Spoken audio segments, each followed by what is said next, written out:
Buenas tardes, bienvenidos. Esto es la entrevista aquí en TV Noticias 7.3. Momento de decantar la información, no momento de la tarde, para hacer un alto y conversar sobre los temas de coyuntura, las cosas que suceden y que requieren un poquito más de 5 minutos, que a veces nos apura ahí la jornada informativa, para entender qué es lo que está sucediendo. Se decidió finalmente en el Ministerio Público investigar a Keiko Fujimori, lideresa de Fuerza Popular, y también a su esposo, Mark Vito, bajo la ley de crimen organizado y el nuevo Código Procesal Penal.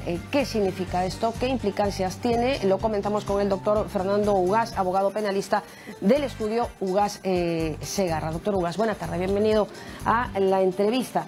Buenas tardes, Rocío. ¿Cómo estamos? Empezamos, ¿le parece?, por entender qué significa que se ocupe el tema bajo la ley de crimen organizado.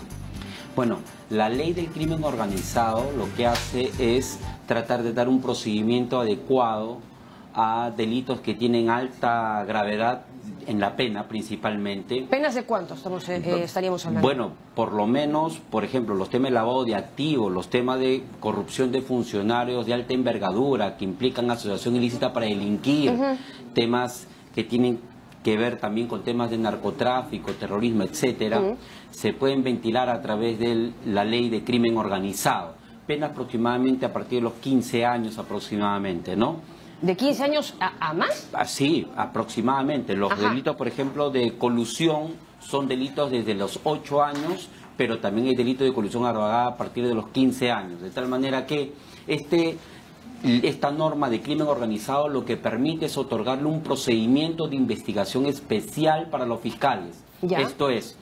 Esto es, los delitos están consignados en el Código Penal como ¿Ya? delitos y tienen sus sanciones, y estos tienen un procedimiento ordinario, pero cuando se identifica que es crimen organizado, su investigación es especial, y esto va a permitir que se pueda levantar secreto bancario, secreto de las comunicaciones, reserva tributaria y un sinnúmero de otros procedimientos de investigación que le va a otorgar a la Fiscalía tratar de desentrañar estos delitos de carácter complejo. Bueno, y dentro de esa complejidad se puede hablar también de prisiones preventivas eventualmente, ya lo decidirá los que llevan el caso. Bueno, sí, efectivamente. Los casos del señor Humala, por ejemplo, se han estado ventilando a propósito de la ley de crimen organizado y la ley de lavado de activos. Entonces, esta normatividad ha permitido el levantamiento del secreto de las comunicaciones, levantamiento del secreto bancario, reserva tributaria, y esto también ha permitido una manera muy ágil cooperación internacional. Y todos estos elementos ha permitido pues llevar al señor Humala a prisión, ¿cierto? Bueno, y a su esposo también, pero me parece que ellos en la prisión preventiva se dio más por la capacidad, entiendo, según los que llevaron el caso, de poder entorpecer el proceso, ¿no? Más que el peligro de fuga, porque aparentemente pues había intención de permanecer aquí en el país. Digo, aparentemente, eso al final nadie lo sabe, solo ellos. Pero así como entorpecieron un proceso anterior, podían entorpecer. Es que siempre la prisión preventiva tiene pues mayor relación con, o la gente pues lo asocia así a que se puedan fugar, pero hay otros requisitos o otras implicancias. Bueno, definitivamente para los casos de requerimiento y prisión preventiva se requiere principalmente de 3 elementos. Primero, que existan suficientes elementos de prueba de la comisión del delito. ¿Ya? Esto es, en los casos de materia, podríamos estar hablando de delitos de corrupción de funcionarios y delitos de lavado de activos, por ejemplo, ¿no? De los depósitos de Odebrecht, etcétera, todos los elementos de declaración de Odebrecht, las cuentas, etcétera. Eso por un lado. Por otro lado, se requiere que exista un peligro de fuga o entorpecimiento de la actividad probatoria. ¿Ya? ¿Esto qué significa? Que en el caso, por ejemplo, de los señores Humala, a pesar de haber tenido toda una comparecencia y haber cumplido con algunos márgenes, lo que primó ahí es el entorpecimiento de la actividad probatoria. Esto es, en estos casos de Madre Mía, se había estado revelando un sinnúmero de actos de compra de testigos, ¿cierto? Para que estas personas declaren, se digan, se desdigan, habían ido hasta el escenario del delito, etcétera. Otro dato que en el caso Humala se había valorado es el viaje que habían tenido las pequeñas, las hijas, y el poder que se le había dado también a la madre, ¿no? Entonces todos estos elementos se verificaban como extremos de desarraigo, correcto, que por último el juez Carguancho entendió que eran peligro procesal, entorpecimiento probatorio. En verdad es un tema bastante discutible, porque Bueno, ya se le había dado, también. ya se le había dado determinadas reglas, ellos lo estaban cumpliendo, y en el caso Madre Mía, por último, había una sentencia en la Corte Suprema emitida por el doctor San Martín que lo declaraba absuelto. En todo caso, habían temas que había que esperar que se investigue, si en verdad había habido compra de testigos, etcétera. Claro, pero luego surgieron estos audios que estaban ahí pues guardados, bueno, meses, años, ¿no? Definitivamente que todos estos temas, pues, en realidad, los casos de criminalidad organizada y estos delitos, cuando son perseguidos funcionarios públicos o candidatos políticos, la verdad que tienen un cariz distinto muchas veces, ¿no? Pero a ver, retornemos de la pareja Humala Heredia a la Fujimori Vito, que son finalmente los que ahora están sobre la mesa o en el debate. En tanto, también se investiga el presunto dinero ilícito, ¿no?, de los aportes a la campaña, porque finalmente todavía no se ha determinado que los aportes a las campañas sean ilegales, más sí la procedencia de estos dineros. Por ahí va el tema. Bueno, en realidad para el tema de la señora Keiko Fujimori y de su esposo, de su pareja, en realidad, en principio se tenía la declaración solamente en relación al tema de Humala. En esa declaración en Brasil, en Curitiba, por parte de Odebrecht, describe también que posiblemente también se habría brindado aportes también a los otros postulantes, esto es a Keiko Fujimori y a la señora Arauz, y entre otros postulantes, ¿cierto? Y que habría que darle $500.000 más, algo por ahí también 500 más y hacer una visita. 500 más y hacer una visita. Entonces, bueno, en realidad estos temas han venido así, se tiene ese marco de declaración, pero lo más concreto y lo más puntual es que luego de que se le amplía la investigación al señor Barata, el señor Barata ya no quiere declarar con respecto a esta investigación.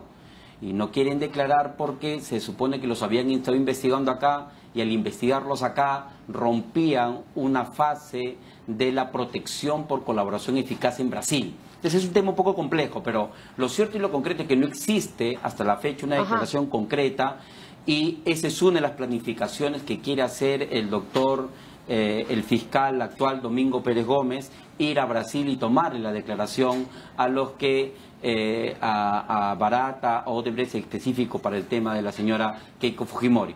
Pero independientemente de ello, hay otra serie de temas que está viendo el señor el fiscal Domingo Pérez Gómez, ¿no? Los aportes de campaña, los cócteles, el caso cócteles, el depósito en Estados Unidos por parte de esta empresa que viene de Harvard Business, el depósito creado por esta institución y luego pone por conexión con Liberty Institute, ¿no? Que vendría a ser un poco el mayor marco de depósito que se tiene entendido, $64.000. De tal manera que existen varios aspectos. Uno es el de Odebrecht, otro es el de los aportantes fantasmas, otro es el de Liberty Institute y otro es el de los cócteles partidarios del 2016. Entonces, este abanico del 2011 al 2016 es lo que está verificando el fiscal Domingo Pérez Gómez. A lo que se le suma la conclusión a la que están llegando también el Ministerio Público para a lo mejor y abrir también investigación, porque hay suficientes indicios, dicen, a la comunidad evangélica Agua Viva, ¿no? Bajo sospecha de lavado de activos, una comunidad también muy ligada a la señora Keiko Fujimori en campaña y bueno, en todos estos andares políticos, ¿no? Por estas sumas tremendas que maneja la comunidad Agua Viva para comprarse un coliseo, más de $6 millones para comprar el Amauta y demás. Esto también, como muchos temas sueltos, ¿no doctor? Sí. ¿Podría sumar también al caso? Bueno, en realidad los temas estos de la iglesia evangélica, en específico el caso de Agua Viva, pasa mucho en escenarios donde existe libertad religiosa. Hace muy poco se hablaba de estos beneficios tributarios que se le estaba dando y la denuncia que había hecho la Iglesia Católica a propósito de algunos beneficios tributarios para las iglesias evangélicas por parte de algunos pastores del Congreso. Lo cierto y lo concreto que en efecto en esta adquisición de la Mauta por $6 millones por parte de la institución Agua Viva, en realidad existe una historia por parte de las iglesias evangélicas protestantes en el país donde utilizan no solamente coliseos sino cines, ¿no?, donde tratan de ubicar a sus feligreses con una mayor cantidad para una mayor convocatoria. Y normalmente lo que justifican es que de dónde salen los ingresos, salen de los diezmos, ¿cierto? Que continuamente y por actividades académicas, de pastorales, etcétera. Pero qué buen negocio, ¿no? Esto está como los cócteles, 6 millones de puro diezmo. Bueno, en verdad, uno si va por diferentes distritos de Lima o incluso del interior del país, existe una proliferación de creaciones de iglesias multicolores, de muchas sucursales, con muchas dependencias. En verdad existe muy poco control con respecto a este tipo de instituciones donde aparentemente uno crea su grupo y luego comienza a recabar diezmos y ya comienza a tener todo un patrimonio. Existen pastores que van a Las Vegas, van a Estados Unidos, van a Europa y etcétera, ¿no? Entonces existe muy poco control. Pero la institución Agua Viva aparentemente es una institución de muchísima trayectoria, es una institución que tiene muchos años en el país y parece ser de que estas adquisiciones y luego esta hipoteca ya ha venido siendo investigado por parte del Ministerio Público en anteriores oportunidades, ¿no? Yo creo que deben ellos tener más bien permitir que puedan ser investigados de manera ordenada, de manera libre y aportar todos sus ingresos porque definitivamente lo tienen registrado, tienen una contabilidad, entonces yo pienso que no debería haber ningún inconveniente, ¿no? Ahora, la hipótesis de la relación entre este tipo de instituciones con el fujimorismo, correcto, son los mismos niveles de relación que se pueden mantener en algunos tipos de creencias para con otros partidos, ¿no?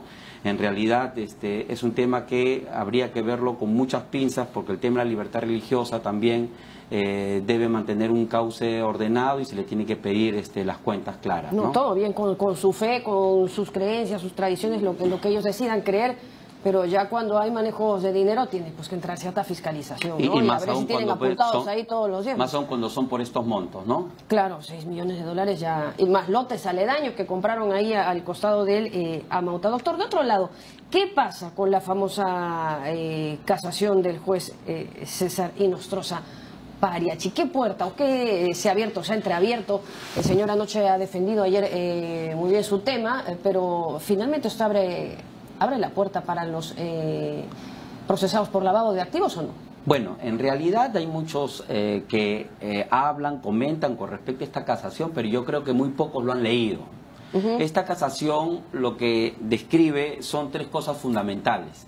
Primero, que el delito fuente, el delito de lavado de activos es un delito grave. ¿Ya?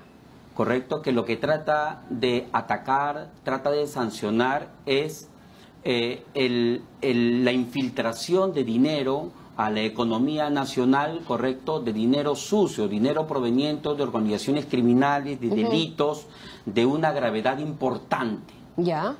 Y esto, ¿por qué lo estoy resaltando? Porque, mire, en realidad hacer una organización criminal y todo un lavado de activos, de dinero que viene de hurtos, de falsificaciones, de delitos simples cuya penalidad es menor, no tiene sentido. Y para esos esquemas no está, digamos, diseñado el capítulo de lavado de activos. El capítulo de lavado de activos principalmente espera que los delitos fuentes sean de alta envergadura. Por ejemplo, narcotráfico. Ya. Entonces hay un narcotráfico, hay ingente lavado de dinero. Por ejemplo, el narcoterrorismo me parece un tema importante. Por ejemplo, la criminalidad organizada relacionada a temas de corrupción de funcionarios, Odebrecht, Andorra, claro, etcétera. Estamos viendo de importantes donde permite la adquisición de edificios, casas, inmuebles, autos, viviendas y una serie de cosas que permite estar ingresando a esta situación. Pero si estamos hablando de cuestiones menores, donde lo que implica simplemente es el uso, el disfrute mal habido, obviamente, de dinero proveniente de cuestiones muy concretas e individuales y no de manera sistemática, entonces para eso no está diseñado el lavado de activos. Eso tiene su capítulo independiente de delitos autónomos, que son efectos del delito, para eso tenemos encubrimiento personal o real, perdón, o el tema de la utilización del dinero proveniente de delitos en específico. Para eso. Y eso de precisar la casación de la Corte Suprema. El segundo aporte sumamente importante, me parece, es que se debe rescatar una claridad en la imputación. Muchas veces hay una usanza, hay una mala costumbre de la perspectiva, desde mi perspectiva, en el ejercicio, que tengo algunos años en el ejercicio, que se trata de perseguir los delitos de lavado de activos y la Fiscalía dice, bueno, el delito fuente no importa, no interesa porque el delito de lavado de activos es autónomo. De tal manera que la mayoría de los que estén procesados por lavado de activos están por lo menos 7 años investigados, 8 años investigados. Y del 100% de investigados y procesados, solamente el 10% o hasta el 5% son sancionados por delito de lavado de activos. Esto significa que, en la práctica, más del 90-95% de personas investigadas por lavado de activos, al final son absueltas. Oiga, sostener una investigación, un proceso de 7 años, 8 años, la pregunta es, ¿para qué lavar ropa limpia?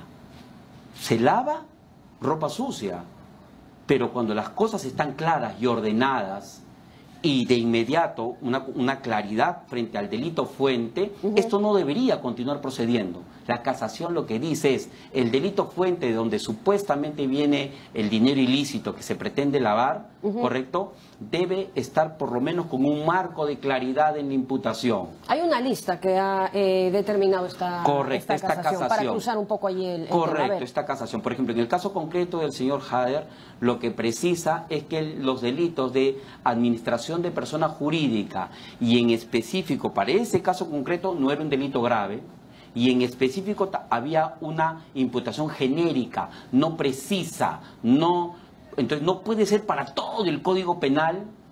Todos los más de 400 artículos del Código Penal no pueden servir de delito fuente de lavado de activos.